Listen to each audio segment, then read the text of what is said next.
మామిడి పళ్ళ రుచులే కాదు, కపిల్ వారి 30 సంవత్సరాల నాణ్యత మరియు నమ్మకం.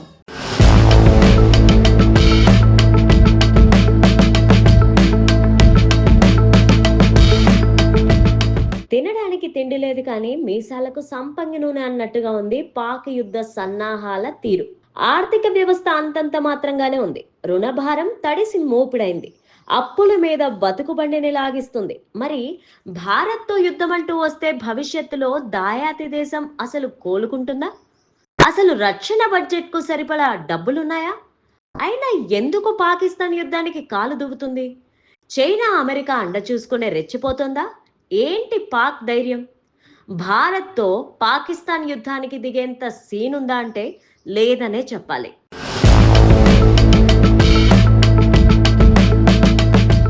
ఆయుధాల దగ్గర నుంచి సైన్యం క్షిపణుల వరకు అన్నింటిలోనూ పాకిస్తాన్ కంటే భారత్ మెరుగైన స్థితిలోనే ఉంది.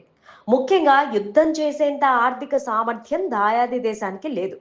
పాకిస్తాన్ ఆర్థిక వ్యవస్థ సంక్లిష్టంలో ఉంది అనేది అక్షర సత్యం. దశాబ్దాలుగా కొనసాగుతున్న రుణభారం, బలహీనమైన ఎగుమతులతో రాజకీయ అస్థిరత్వం దేశాన్ని ఆర్థికంగా కుంగదీశాయి. ఒకప్పుడు ఆశాజనకంగా కనిపించిన పాకిస్తాన్ నేడు తీవ్రమైన ద్రవ్యోల్బణం, నిరుద్యోగం, క్షీణిస్తున్న విదేశీ మారకపు నిల్వల మధ్య కొట్టుమిట్టాడుతోంది. అంతర్జాతీయ ద్రవ్య నిధి అయినటువంటి IMF నుంచి సహాయం పొందినా ఆర్థిక వ్యవస్థను గాడిలో పెట్టడం ప్రభుత్వాలకు సవాల్గా మారింది. పన్ను వసూళ్లతో అసమర్థత ప్రభుత్వ రంగ సంస్థల పరిస్థితిని మరింత దిగజార్చాయి.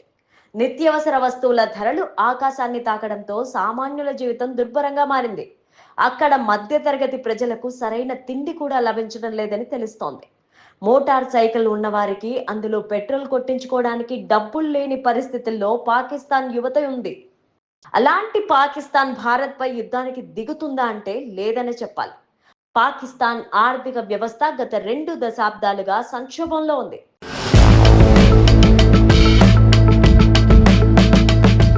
2023-24 ఆర్థిక సంవత్సరంలో పాకిస్తాన్ విదేశీ రుణభారం సుమారు $130 బిలియన్ చేరింది.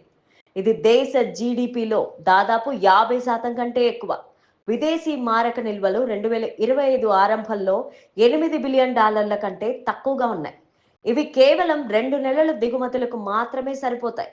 ఎగుమతులు బలహీనంగా ఉండడం, దిగుమతులపైన ఆధారపడడం వల్ల వాణిజ్య లోటు పెరిగిపోయింది.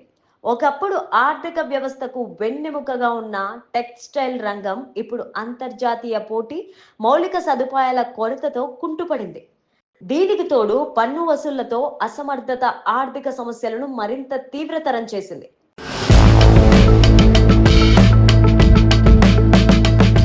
సంపన్న వర్గాలు, పారిశ్రామికవేత్తలు పన్ను ఎగవేతకు పాల్పడడంతో ప్రభుత్వ ఆదాయం గణనీయంగా తగ్గింది. యుద్ధం భారీ ఖర్చుతో కూడుకుంది. ఆయుధాల కొనుగోలు, సైనిక శిక్షణ, ఇంధనం, లాజిస్టిక్స్ కోసం $1 బిలియన్ అవసరం. పాకిస్తాన్ రక్షణ బడ్జెట్ 2024-25లో సుమారు $7 నుంచి $8 బిలియన్ ఉంటే భారత ఆర్మీది $75 బిలియన్ పైగా ఉంది. పాకిస్తాన్ ఆర్థిక వనరులు సైన్యాన్ని నడపడానికే సరిపోవు. మరి యుద్ధం చేసే పరిస్థితి ఎలా ఉంటుంది? పాకిస్తాన్కు చైనా నుంచి ఆయుధాలు, ఆర్థిక సహాయం అందుతోంది.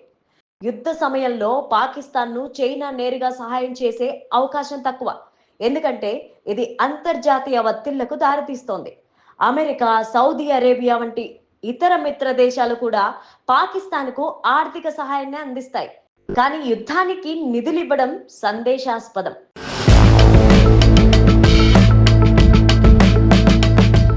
అయితే పాకిస్తాన్ పైకి మేకపోతు గాంభీర్యం నటిస్తున్నా లోపల మాత్రం వణికిపోతోంది. అందుకే అంతర్జాతీయంగా సానుభూతి పొంది యుద్ధం రాకుండా మధ్యవర్తి రాజకీయాలతో భారత్ను శాంతింపచేయాలని చూస్తోంది.